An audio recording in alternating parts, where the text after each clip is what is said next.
Beauté à vous qui aimez me suivre. Je suis votre ami Brogui. Je suis devant cette petite caméra pour reprendre notre sujet que nous avons commencé en début de semaine. Nous sommes en train de parler sur le mystère du Congo. Alors, pourquoi parler du Congo? Voilà. Est-ce que le Congo est-il dans la prophétie? Voyez-vous, est-ce que la Bible a-t-il parlé du Congo? Voyez, nous sommes heureux de parler d'un sujet qui nous concerne directement. Pour ce faire, nous allons lire une portion de l'Écriture pour entrer directement dans le vif de notre sujet. Je lis dans le livre d'Ésaïe. Je commence à partir du chapitre 19. On va prendre le verset 18 et 19.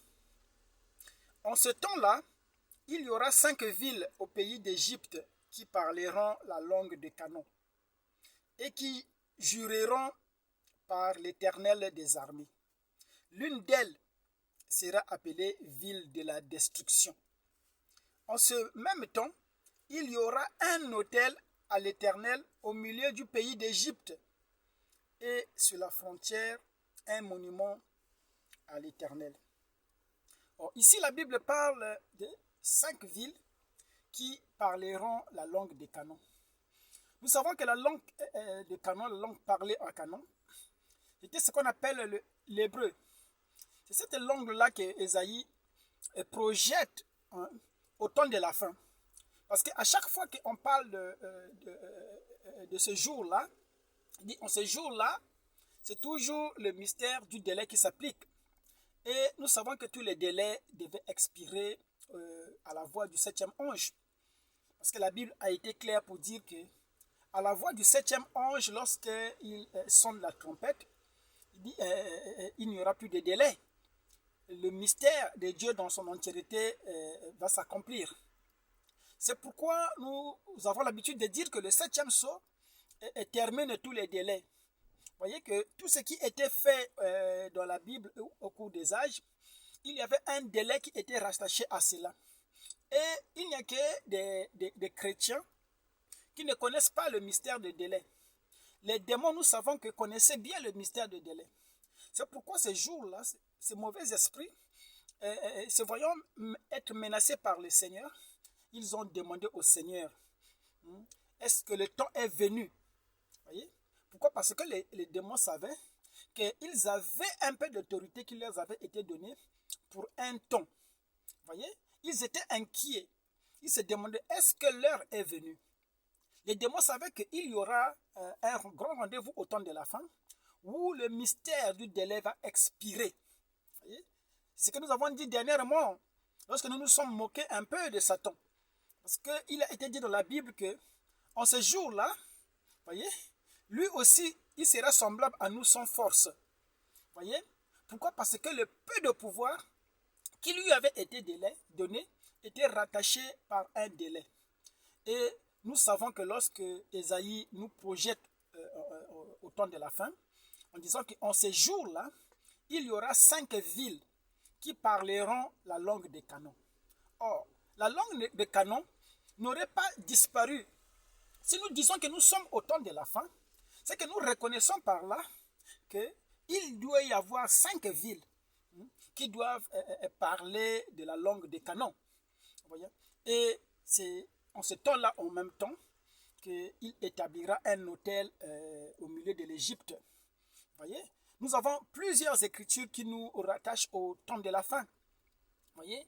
Pourquoi? Parce que dans les écritures, il avait été prévu, Dieu avait localisé son peuple au temps de la fin, dans une certaine géographie, comme nous l'avions dit la dernière fois. Dieu avait situé son peuple, voyez, il avait localisé ce peuple-là au temps de la fin.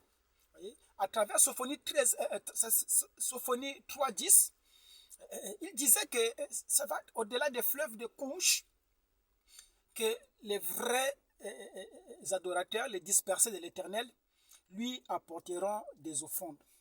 Donc nous savons que au-delà de tout ce que nous avons vu, qui se sont passées, les choses qui se sont passées du côté de l'Ouest, il y avait un grand rendez-vous qui était donné, voyez-vous, en ce qui concernait ces contrées-là qui sont dispersées au-delà des fleuves de couche. C'est ça, c'est que Jésus aussi faisait allusion lorsqu'il a dit que la reine de Séba se lèvera et il condamnera la génération qui n'avait pas reconnu le signe du Fils de l'homme. C'est pourquoi la dernière fois, nous avons lu dans le livre de Chroniques, de Chroniques 7, verset 14. Je pense que nous pouvons relire cela encore. Je cherche 2 Chroniques 7, verset 14. Un instant.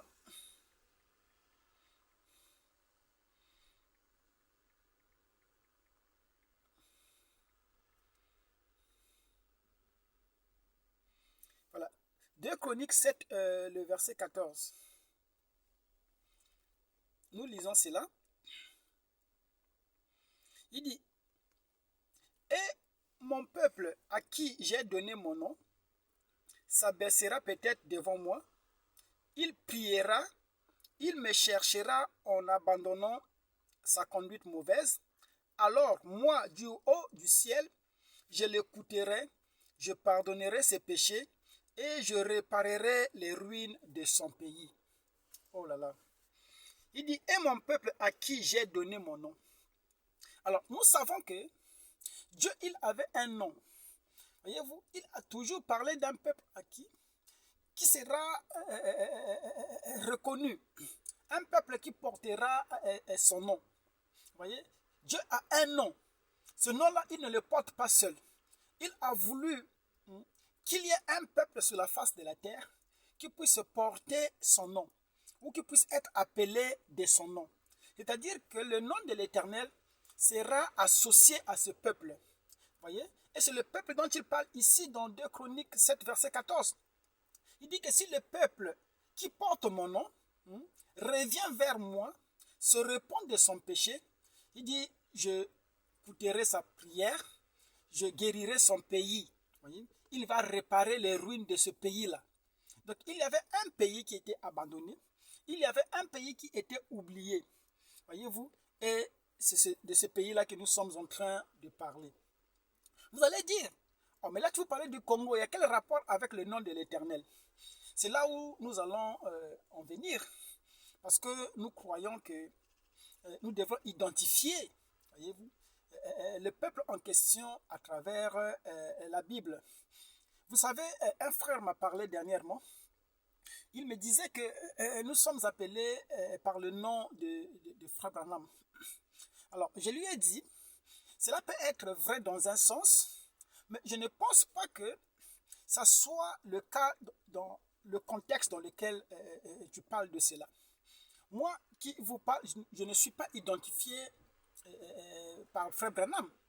Voyez-vous, je vais dire que je ne porte pas le nom de frère Branham. Lorsque frère Branham a fait le voyage dans le pays de l'immortalité, voyez-vous que Branham aussi était convaincu que ceux qu'il avait vus étaient des Branham. Voyez, il a demandé, êtes-vous tous des Branham? Voyez-vous, êtes-vous tous des gens qui portent mon nom?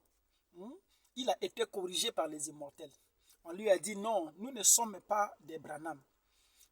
Nous sommes des convertis. Nous sommes ceux que toi tu as ramenés à Christ. Mais nous ne portons pas le nom de Branham. C'est pourquoi moi, je ne me considère pas comme un branhamiste. Voyez-vous, il doit y avoir des branhamistes, je suis d'accord, mais je ne me considère pas comme un branhamiste.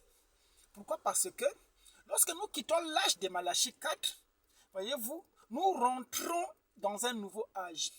Et l'âge dans lequel nous sommes, c'est Christ. Voyez-vous, c'est le 8e jour. Or, le 8e jour, Branham aussi lui-même est identifié à cela. Voyez-vous, Branham aussi devient un élément parmi tant d'autres qui sont là. C'est ce jour-là que nous avons dit que Christ devait remettre le royaume au Père. Pourquoi? Parce que dans les Hébreux, Paul avait été clair pour dire, oh Dieu, ton Dieu est à oint d'une huile au-dessus de tes égaux. Donc il s'agissait d'un royaume des égaux, Mais lui, par privilège, il avait été oint d'une huile au-dessus de ses égaux, pour être au-dessus de ses égaux. C'est pourquoi les prières devraient être tournées vers lui. C'est pourquoi il avait été élevé. Dieu l'a souverainement élevé au-dessus de ses égaux pour un délai. C'est pourquoi nous revenons sur le mystère du délai. Pour dire que lorsque le délai est accompli, même Christ aussi doit respecter ce mystère.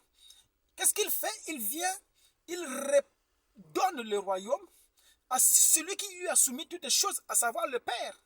Or, qui est le Père aujourd'hui? Le Père, c'est l'Esprit original. Le Père, c'est qui? Le Père, ce sont les esprits éternels, voyez-vous, qui ont fait leur transfert de l'éternité moins l'infini pour se manifester aujourd'hui, voyez-vous, dans l'ouverture des sceaux. C'est ce que la nature aussi attendait avec impatience. Disons que la nature soupirait, attendait la révélation de ce Père éternel qui sont les cheveux blancs, le Père de Jésus. Voyez-vous, il n'est jamais au singulier. C'est pourquoi nous croyons au mystère d'être assis ensemble. Dans ce contexte, Christ, voyez-vous, est un égal. Voyez-vous, pourquoi? Parce qu'à la moisson, lorsque vous récoltez les grains, tous les grains sont égaux. Pourquoi? Parce qu'ils ont la même nature, ils ont la même mesure, ils ont la même forme. Voyez-vous, ils sont autonomes. Voyez-vous, c'est pourquoi nous ne sommes plus des branhamistes. Nous étions des branhamistes.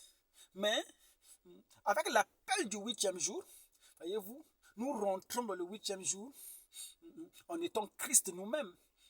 Nous ne sommes pas identifiés par Malachie 4. Pourquoi? Parce que nous avons quitté l'âge de Malachie 4. Branham, comme nous l'avions dit dans le choix d'une épouse, quand il interprète le songe de Madame Carl Williams, il dit: Madame Carl Williams, voici l'interprétation du songe que vous avez fait. Il dit: le volant vient d'être retiré de mes bras, de mes mains. Voyez? Donc Branham a perdu la conduite. Branham a perdu le volant. Branham a perdu le leadership. C'est pourquoi ce leadership-là, voyez-vous, c'est ce qu'on appelle l'époux, c'est Christ. Pourquoi? Parce que vous voyez que nous sommes dans la tête. Or, dans la tête, il y a plusieurs organes. Il y a la bouche dans la tête, il y a les yeux dans la tête, il y a les oreilles aussi dans la tête. Mais au-delà de tout ça, voyez-vous, tous ces éléments-là qui étaient incarnés par le ministère de Malachie 4, il y a ce qu'on appelle le cerveau. Or, le cerveau, c'est ça l'intelligence. Voyez-vous, l'intelligence qui conduit tout le corps. Et l'intelligence, nous savons que c'est l'inspiration. C'est ça, Christ, qui est le Saint-Esprit. Donc, lorsque nous quittons l'âge de la bouche, nous quittons l'âge des yeux, voyez-vous, nous réfugions dans ce qu'on appelle l'intelligence. L'intelligence, c'est ça qui est la chose la plus importante dans le corps humain. C'est le cerveau. Parce que sans le cerveau, vous ne pouvez rien faire. Parce que tout ce qui est du corps est raccordé au cerveau.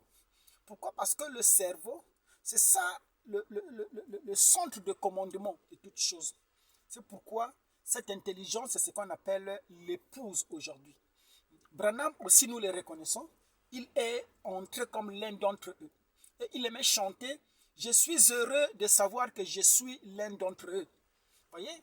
Pourquoi? Parce que lui aussi, il a jeté cet habit de serviteur, voyez-vous, pour entrer comme un fils dans la maison du Père. Voyez? Pourquoi? Parce que lorsque il termine son ministère, il quitte sa fonction, voyez-vous, il jette les habits, les habits de servitude pour prendre la robe de fils, voyez-vous, pour recevoir la couronne. Or, la couronne, c'est un corps. Pourquoi? Parce qu'il avait été dit que les saints le couronneront. Nous le couronnerons roi de rois, seigneur de seigneurs. Or, Frère Branham interprète cela. Il dit que le couronner, ça veut dire le mettre dans un corps. C'est pourquoi nous sommes son corps aujourd'hui. Nous sommes sa voix. C'est nous qui accomplissons ces œuvres. C'est nous qui donnons la vie éternelle. Parce que dans l'exposé, il a été dit clairement, voyez-vous, les autres morts qui viendront à la vie, ils le seront à cause du bien qu'ils ont fait à l'épouse. Voyez? Peut-être qu'ils n'ont jamais cru, voyez, mais parce qu'ils ont eu de bons rapports avec l'épouse aura le pouvoir de donner la vie éternelle. Parce que nous sommes nous-mêmes la vie éternelle. Voilà pourquoi il est très important de connaître votre identité. Alors, ça c'était une parenthèse pour montrer un peu la différence avec les branhamistes, voyez-vous, qui veulent tout centraliser avec William Branham. Nous savons que tout était centralisé avec Branham lorsqu'on était dans le 7e jour. Or, rappelez-vous, nous l'avions dit dernièrement, le 7e jour, c'est encore le temps. Le millénium, c'est un élément de temps. Pourtant, dans le millénium, il y a eu beaucoup de grandes choses. Même le temple aussi est bâti pendant le millénium. Mais nous savons que le millénium devrait se changer en quelque chose d'autre. Le millénium devrait se changer en glorieux millénium. Le glorieux millénium, c'est ça les nouveaux cieux et la nouvelle terre. C'est pourquoi, lorsque nous mettons fin au millénium, nous rentrons directement dans la sainte convocation. Or, la sainte convocation, celui qui est concerné, c'est celui qui est prédestiné. Or, celui qui est prédestiné, c'est l'ancien des jours. Vous voyez? C'était juste un récapitulatif. Nous profitons lorsque nous parlons pour essayer un peu de revenir sur des éléments éparpillés, pour ne pas multiplier des enseignements par-ci par-là, pour essayer un peu de classer les choses. Nous sommes en train de parler du mystère du Congo. Parce que nous croyons qu'il y a un appel pour ce peuple-là, Congo, au temps de la fin. Pourquoi? Parce que Congo, voyez-vous, c'est ce peuple-là. Quand nous lisons les archives, voyez, nous tombons sur le témoignage d'Elgal de Danit. Elgal de Danit, dans son récit, il parle de ce peuple-là, voyez-vous, qui se trouvait au-delà du fleuve Sambation. Voyez, il dit qu'au-delà du fleuve Sambation, il y a un peuple. Il dit que le Sambation séparait ce grand fleuve-là, le fleuve Samba, voyez-vous, qui séparait les enfants de Moshe avec les Israélites. Voyez-vous, et ce peuple-là, voyez-vous, se trouvait de l'autre côté du Sambation. Or, le Sambation, c'est le fleuve du repos. Le Samba, c'est le repos. Voyez-vous, Elgal de Danis dit qu'il y a un peuple au-delà de ce fleuve-là qu'on appelait le Congo. Voyez, et la Bible, je vais dire, la Bible parlait, ou les historiens parlaient des tribus perdues de la maison d'Israël. Or, nous savons que l'histoire de ce peuple Congo commence avec l'héritage, si vous voulez, sinon avec l'histoire, je vais dire, des rois d'Israël.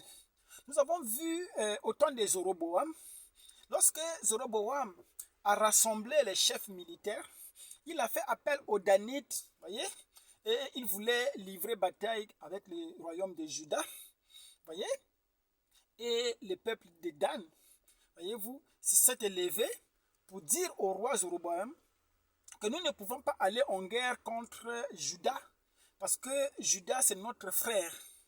Et vous voyez, le roi était tellement irrité par rapport à cette reproche. Jéroboam n'était pas content de cela. Et c'est ça qui a fait que Dan soit le premier à pouvoir partir de ce royaume-là pour aller dans une terre d'exil et échapper ainsi à la colère de Roboam, vous voyez, le fils de Salomon. Et c'est ce qui a expliqué la venue de ce peuple dans les contrées de Midi. Voyez-vous? Pourquoi? Parce qu'il y a eu cette dispersion du peuple d'Israël. Nous savons que la dernière dispersion du peuple d'Israël intervenait avec le Romain Titus. C'est conformément à ce que Christ avait prophétisé sur le peuple. Il disait que, oh Israël, oh Jérusalem, j'ai voulu vous rassembler comme une poule rassemble ses poussins, mais vous n'avez pas voulu. Il dit que priez que votre malheur n'arrive pas en hiver. Il dit qu'en ce jour-là, celui qui sera sur le toit ne descend pas pour prendre son manteau, toutes ces choses, vous voyez. Et il projetait effectivement ce massacre qui devait être perpétué par le Romain Titus. Mais avant qu'on arrive à Titus, voyez-vous, ce peuple-là partait déjà dans l'exil, avait commencé l'exil au temps de Roboam. C'est comme ça que les premiers Israélites, ils ont visité les confins profonds de l'Afrique. Ils sont allés en Égypte. Ils sont allés, quand on parle de l'Égypte, vous ne voyez pas le Caire. On parle de l'Égypte, c'était l'Afrique. Voyez-vous, le pays de Couche. Voyez? Et c'est ce peuple-là qui était sorti en premier pour aller se réfugier de l'autre côté là-bas du Sambatillon. Voyez? Et lorsque nous arrivons à Daniel, nous voyons que le peuple avait été déporté. Un jour, nous aurons le temps pour aller à travers les différentes dispersions du peuple d'Israël pour montrer que effectivement Israël avait commencé déjà à immigrer effectivement jadis. Voyez, c'est pourquoi le jour d'ailleurs de la Pentecôte, voyez, à la chambre haute, il y avait beaucoup de langues qui étaient représentées. Mais ces langues qui étaient représentées là-bas, ce n'étaient pas des gens, des païens, c'était des juifs de la dispersion qui venaient, voyez, à Jérusalem pour célébrer la fête. Voyez, c'est ça qui a été l'occasion pour eux de revenir à Jérusalem. Parce qu'ils avaient l'habitude de venir à Jérusalem pour célébrer. C'était les Israélites, mais de la dispersion. C'est comme l'eunuque éthiopien. L'eunuque éthiopien était un Israélite de la dispersion. C'est pourquoi l'eunuque éthiopien avait la loi de Moïse. Donc partout où les Israélites partaient dans la dispersion, voyez-vous, ils amenaient la loi, ils connaissaient la loi, ils vivaient les coutumes, ils connaissaient la loi de Dieu dans les pays étrangers où ils étaient dispersés. C'est ça qui a fait que lorsque Philippe était amené à rencontrer l'eunuque éthiopien, il lui pose la question, mais comprends-tu ce que tu es en train de lire? Il dit, mais comment pourrais-je comprendre s'il n'y a personne pour m'expliquer cela? C'est comme ça que Philippe a saisi l'occasion pour lui expliquer les Écritures. Pourquoi? Parce que les Écritures ne lui étaient pas nouveaux. C'était un fils d'Israël de la dispersion. Vous voyez? Il y en avait aussi beaucoup. Même Paul lui-même aussi était un fils d'Israël de la dispersion. Parce que Paul était un benjamite, il était de la tribu de Benjamin, mais né dans la dispersion parce qu'il est né à Tarse, voyez-vous. Donc, Israël avait commencé la dispersion pendant toute son histoire. C'est pourquoi d'ailleurs que lorsqu'on arrive avec Ésaïe, Ésaïe projette, il dit qu'en ce jour-là, il y aura 5 villes qui parleront la langue hébreu. Et nous avons cité dernièrement ces 5 villes-là qui devraient parler la langue hébreu, la langue des canons. La langue des canons, c'est ça la langue hébraïque. Et nous savons que la langue hébraïque, c'est ce qu'on appelle le paléo-kikongo. Pourquoi? Parce que, voyez-vous, le paléo-kikongo, c'est ça qui a donné naissance à toutes les autres langues. Toutes les autres langues sont tributaires du paléo-kikongo. Le grec même a beaucoup de mots semblables avec le kikongo. Voyez? Donc, les hommes anciens de la Bible, ils parlaient ce qu'on appelle le paléo-hébreu, ou même l'araméen ou l'hébreu carré. C'est le kikongo qui a été réformé. Voyez-vous? Ces personnes-là parlaient kikongo. C'est pourquoi l'hébreu aujourd'hui, c'est cette langue-là authentique qu'on appelle le kikongo. Vous avez beaucoup de mots hébreux qui sont identiques aux mots que nous utilisons tous les jours. Pourquoi? Parce que l'hébreu n'a pas disparu. il y a encore un peuple qui parle cette langue, cette belle langue hébraïque. Vous voyez? La Bible ne s'est pas trompée en se disant qu'en ce jour-là, 5 villes parleront la langue des canons, la langue hébraïque. Voyez-vous? Et vous connaissez les 5 villes qui parlent la langue hébraïque. Voyez? Donc nous sommes en train de positionner ce peuple, de circonscrire ce peuple pour que nous puissions l'identifier. Vous savez que la culture est ce qui définit un peuple. Les savants disent que la culture, c'est même l'âme d'un peuple. Et qu'un peuple se reconnaît à travers la culture. La culture révèle l'identité d'un peuple. Un peuple peut changer de nom. Un peuple peut même migrer. Mais il y a des indices qui accompagnent la vie d'un peuple par lesquels on peut tracer un peuple. Parmi ces indices-là, il y a la langue. Et parmi les indices, il y a ce qu'on appelle les coutumes qu'observent ces peuples. Or, lorsque vous voyez l'histoire des peuples d'Israël, lorsque vous voyez les pratiques de ce peuple, voyez, vous comparez avec les pratiques qui sont des peuples qui sont au-delà du fleuve de Couche, vous trouvez beaucoup de similitudes. Est-ce que cela est-il un hasard qu'il y ait dans ces contrées-là un peuple qui, de par leur histoire, observe pratique la circoncision? Ce peuple-là, lorsqu'il y a des personnes il y a un mort, ils font appel à ce qu'on appelle des pleureuses, comme cela s'est passé dans la Bible. Voyez-vous? N'est-ce pas que chez nous, lorsqu'il y a un mort, dans des villages, il y a des femmes qui viennent pour pleurer? On parle des filles de Jérusalem qui tressent des cheveux. Est-ce que chez nous, il n'y a pas ce genre de femmes qui se présentent avec des cheveux tressés? Il y a des hommes, voyez-vous, qui pratiquent la circoncision. Il y a des hommes qui pratiquent, je veux dire, la polygamie. N'est-ce pas que la polygamie n'est pas étrangère dans les cultures africaines? Et vous allez me dire, mais frère Guy, est-ce que la polygamie est-elle biblique? Était-il pratiquée par la Bible? Mais toute l'histoire de la Bible parle de la polygamie. Vous voyez la polygamie avec le père de la foi, Abraham. Abraham qui avait une femme qui ne mettait pas au monde, et sa femme a proposé sa servante. Voyez? Et Abraham a voulu refuser. Dieu lui-même a demandé à Abraham d'exécuter cela, la pensée de Sarah.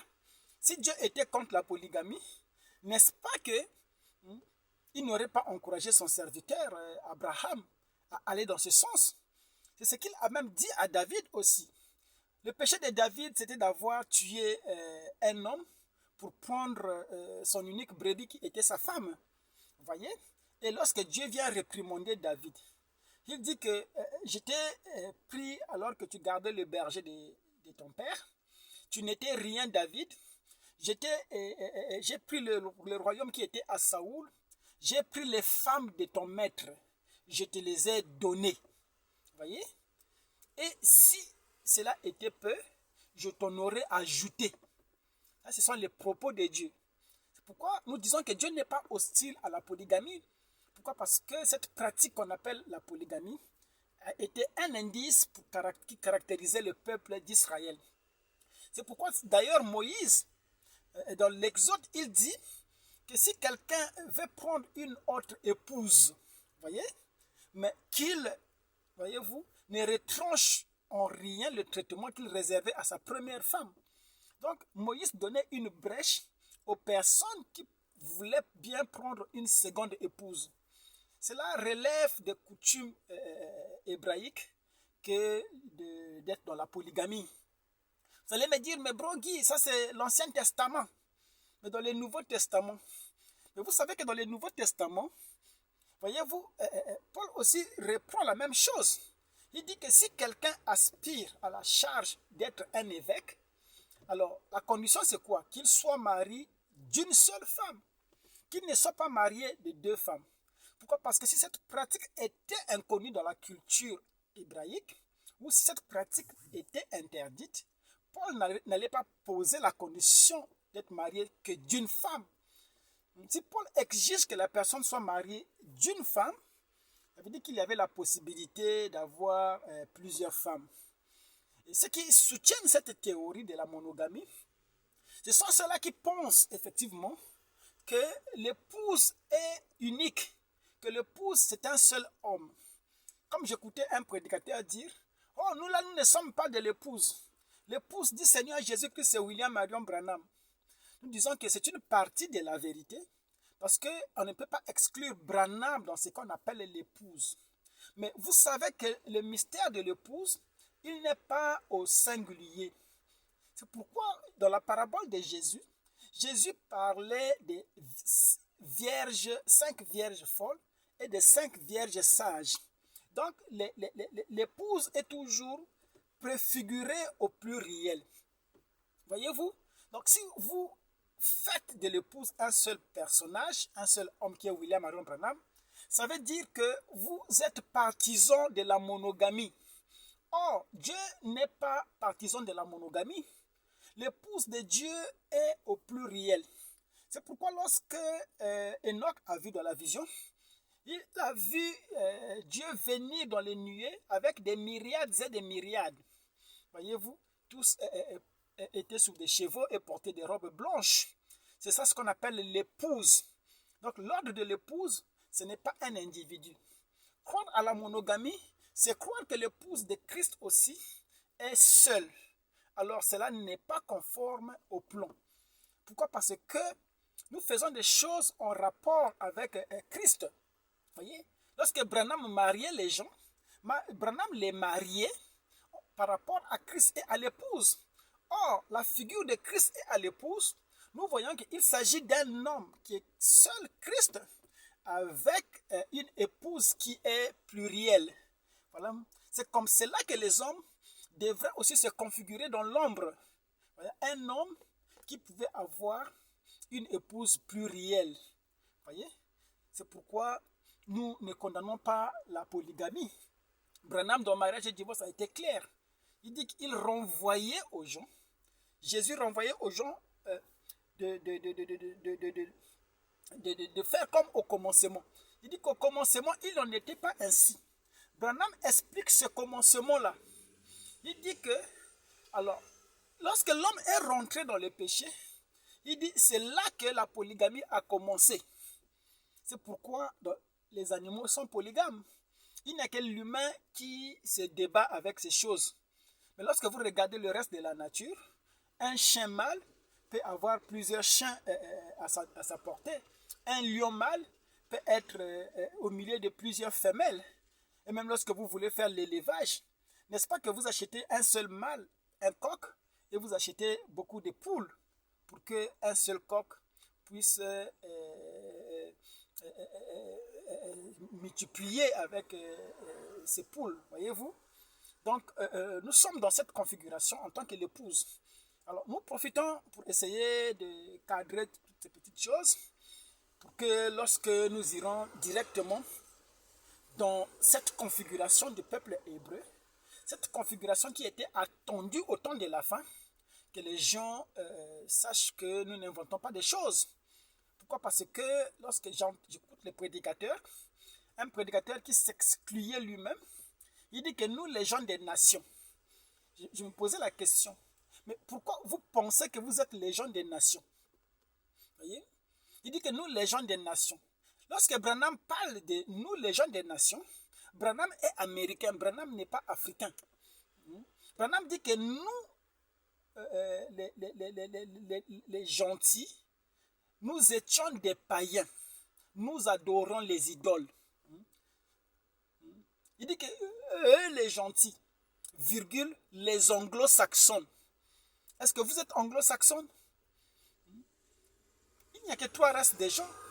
Il y a des juifs, il y a des samaritains et il y a des gentils. Les samaritains, c'était le trait d'union. C'était des juifs mélangés avec les païens. Une race hybride. Voyez-vous? Et il y a des gentils. Alors, lorsque Branham se situe, nous, les gentils, virgule, les anglo-saxons, nous étions les païens. Moi, Guy, je ne pourrais pas répéter cette citation et l'appliquer à moi. Je serais buté quelque part parce que moi, je ne suis pas anglo-saxon. Donc, je ne dirais pas nous, virgule, les gentils, virgule, les anglo-saxons. Je ne dirais pas ça parce que je suis un Africain. C'est pourquoi il est très important aujourd'hui de connaître votre identité. Nous ne sommes pas les gens des gentils en tant qu'Africains, en tant que Bantous, en tant que Congo. Nous ne sommes pas des anglo-saxons. C'est pourquoi nous ne sommes pas identifiés avec les gentils. C'est Branham qui était un gentil. Voilà pourquoi ces jours-là, lorsqu'il s'est tenu là dans la vision, il a vu l'épouse défiler. Il a vu la France. Il a vu l'épouse de la Grande-Bretagne. Il a vu l'épouse de l'Allemagne. Il a vu les nations des anglo-saxons passer. Mais il n'a pas vu l'épouse noire passer là. Il n'y avait pas l'épouse africaine, ni d'un pays africain. Mais pourquoi dans la vision de l'épouse, Branham ne voit que des blancs? Pourquoi? Parce que ce sont les blancs qui constituent ce qu'on appelle les gentils, les nations. Nous, les noirs, nous ne sommes pas de cette configuration.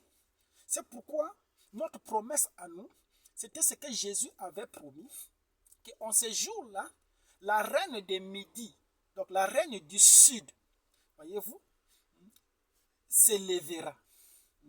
Cela ne s'applique pas aux anglo-saxons. Parce que les anglo-saxons, ils ne sont pas ce peuple des Midi. Branham parle de cela dans la vision de Durban, où il avait une première vision. Il a vu un peuple qui louait Dieu. Il dit que cette réunion tournait, commençait à devenir bleue, et ces gens-là se levaient de terre et se dirigeaient vers l'ouest. Branham avait reconnu qu'il s'agissait de l'église de l'ouest, l'église du temps de la fin, dont il était le messager. Alors qu'il se trouvait encore là, regardant vers le sud, il a vu une autre congrégation, il a vu un peuple beau, des hommes et des femmes avec les mains levées, qui louaient Dieu. Voyez-vous, il y avait le bruit assourdissant de la dynamo. Il dit qu'il y avait l'ange du Seigneur qui faisait des va-et-vient. Et Branham, dans la vision, il dit que je retournais, je me posais la question, je regardais pour savoir si c'était tous des blancs. Alors, pourquoi Branham donne cet élément-là? Pourquoi Branham était-il intéressé à vouloir savoir si c'était des blancs? Il pouvait se contenter de voir un groupe qui adorait Dieu. Pourquoi cette différence? Et il précise qu'il s'agissait cette fois-ci des Africains, des Noirs, des hommes et des femmes avec des mains levées qui louaient Dieu. Il n'y avait pas de blancs dans cette configuration. Alors, pourquoi j'ai dit tout ça? J'ai dit tout ça pour aider les sceptiques qui pensent que nous n'avons pas le droit de parler de nous les Congos. Nous n'avons pas le droit de parler de nous les Bantous. Alors, lorsqu'on parle des Congos, alors les gens se posent des questions. Non, nous parlons des Congos. Congo Kachopa, voyez-vous, c'est une idée le Congo, c'est une civilisation le Congo. Congo, c'est ce qu'on appelle ces peuples-là qui sont partis de la Mésopotamie et qui ont peuplé ces contrées au-delà des fleuves de Couche.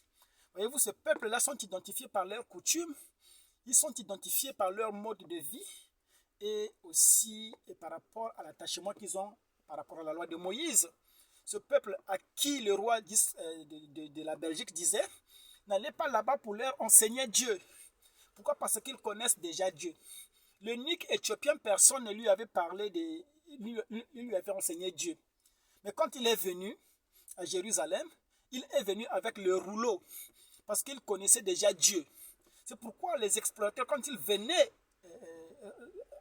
entrer en contact avec nos populations de jadis, ces populations-là connaissaient déjà Dieu. Ces populations qu'on connaissait déjà à Congo. Ah, j'ai dépassé mon heure. Je vais revenir sur le mystère du Congo. Nous allons passer beaucoup de temps là-dessus. Nous ne sommes pas pressés. Nous allons prendre élément par élément pour montrer que au dos du livre, ce peuple-là qui est appelé par la 7e trompette, et ce peuple-là dispersé au-delà des fleuves de Couche. C'est ce peuple avec qui Dieu avait conclu les alliances, les adoptions et toutes ces choses que vous connaissez. Merci, c'était Bruno.